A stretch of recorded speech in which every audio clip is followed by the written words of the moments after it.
Hello guys, അപ്പോൾ എൻ്റെ വീട്ടിലെ വിഷു സെലിബ്രേഷൻ ആയിട്ടാണ് ഞാൻ വന്നത്. അപ്പോൾ എൻ്റെ വീട്ടിലെ വിഷു സെലിബ്രേഷനൊക്കെ കാണണ്ടേ ഗൈസ്?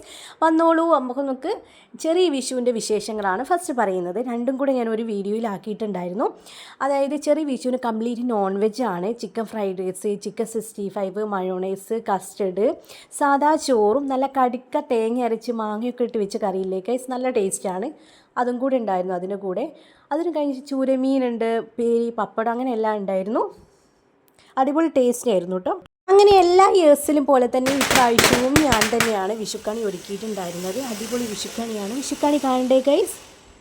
അപ്പം ഗൈസ്, ഇങ്ങനെയൊക്കെയാണ് ഞാൻ വിഷുക്കണി ഒരുക്കിയിട്ടുണ്ടായിരുന്നത്. എല്ലാ വർഷവും ഞാൻ തുളസിമാലയൊക്കെ കെട്ടി വെക്കാറുണ്ടായിരുന്നു. ഇപ്രാവശ്യം തുളസി കിട്ടിയില്ല ഗൈസ്. ചൂടായതുകൊണ്ട്, വെയിലൊക്കെ ആയതുകൊണ്ട് തുളസി ഇല കിട്ടാനേ ഇല്ല. അപ്പോൾ ഞാൻ മുല്ലപ്പൂ വെച്ച് അഡ്ജസ്റ്റ് ചെയ്തു.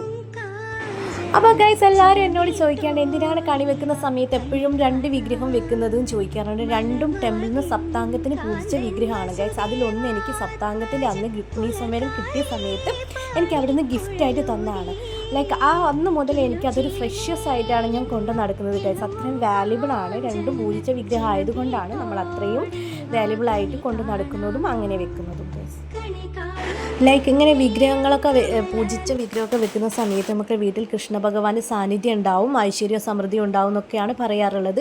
അതുപോലെ ഫീൽ ചെയ്യാറുണ്ട് ഗൈസ്. അപ്പോൾ അത് ആ ഒരു ഇലയിൽ നിങ്ങൾ കണ്ടത് കൃഷ്ണ ഭഗവാന് നിവേദിച്ച ഫുഡാണ് ഗൈസ്. അതിന് ശേഷമാണ് ഞങ്ങൾ ഫുഡൊക്കെ കഴിക്കാറുള്ളത്. അപ്പോൾ ഓരോരുത്തർക്കും ഓരോതായിട്ടുള്ള വിശ്വാസമാണ്. അപ്പോൾ ഓരോരുത്തർക്ക് വിശ്വസിക്കുന്നവർ വിശ്വസിക്കുക, അല്ലാത്തവർ ഓക്കെ.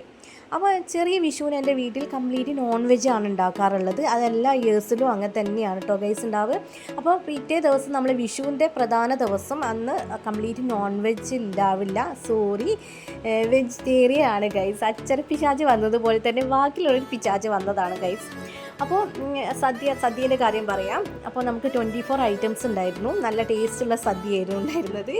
അതിപ്പോൾ നമുക്ക് നെയ്ബേഴ്സൊക്കെ ഉണ്ടായിരുന്നു. അവർക്കൊക്കെ ഭയങ്കര ഇഷ്ടം. അവരെ പെരുന്നാളിനും അങ്ങനെ ഒരു ഫംഗ്ഷനൊക്കെ വേണ്ടി ഞങ്ങൾ പോയിട്ടില്ലെങ്കിലും ഞങ്ങളെ വീട്ടിൽ കൊണ്ടുത്തരും ഗൈസ്. അപ്പോൾ അവർക്കൊക്കെ ഇഷ്ടമായതുകൊണ്ടും നമ്മൾ ഇയേഴ്സിൽ നമ്മൾ 2 തവണ മാത്രമേ നമ്മളിങ്ങനെ സദ്യ ഉണ്ടാക്കാറുള്ളൂ. ഒന്ന് ഓണത്തിനും ഒന്ന് വിഷുവിനും. അപ്പോൾ അത്രയും ഗ്യാപ്പ് വരുന്ന സമയത്ത് സദ്യയൊക്കെ കഴിക്കാനായിട്ട് ഭയങ്കര ഇഷ്ടമാണ് വീട്ടിലുള്ള എല്ലാവർക്കും.